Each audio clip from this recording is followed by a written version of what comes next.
আমরা এই বার্তা সারা বাংলাদেশের সমস্ত জনগণকে দিয়ে চলেছি। এখানে একটা কথা একেবারেই সাফ, এই কথাটি হচ্ছে আমরা এই দেশে কোনো মেজরিটি এবং মাইনরিটি মানি না।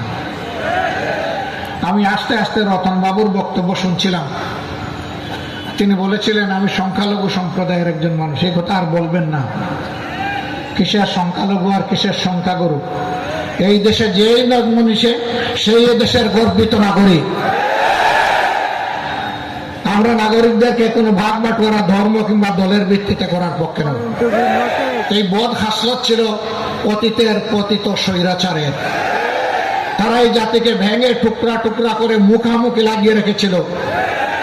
যে দেশের জনগণ ঐক্যবদ্ধ থাকতে পারে না, সে দেশের মানুষ মাথা সোজা করে সম্মানের সাথে বিশ্বের দরবারে দাঁড়াতেও পারে না। স্বাধীনতার 54 বছর গেল, আর কত বছর এরকম আমাদেরকে টুকরা টুকরা করে রাখা হবে? আমাদের স্পষ্ট ঘোষণা, আমরা কোনো মেজরিটি এবং মাইনরিটি মানি না।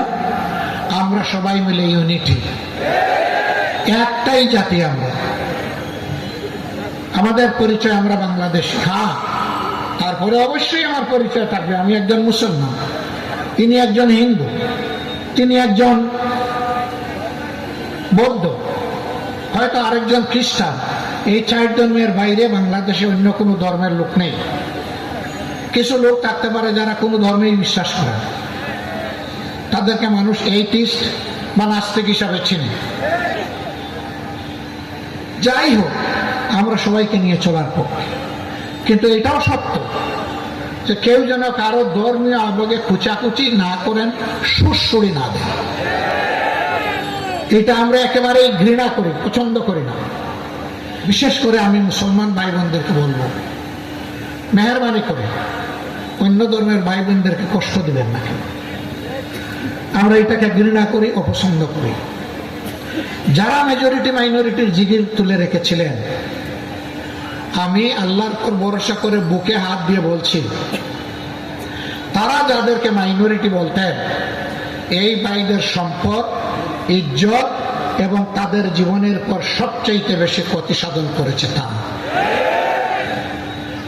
আমি দাবি জানাবো, বাংলাদেশ সরকার এবং জাতিসংঘের যৌথ উদ্যোগে 1972 সালের 10 জানুয়ারি থেকে আজকের দিন অর্থাৎ 2025 সালে এই 26শে ফেব্রুয়ারি পর্যন্ত বাংলাদেশে যত ঘটনা ঘটেছে এরকম, সেইগুলা অনুসন্ধান করে তার শ্বেতপত্র বাংলাদেশের জনগণের সামনে প্রকাশ করে দেওয়া হোক।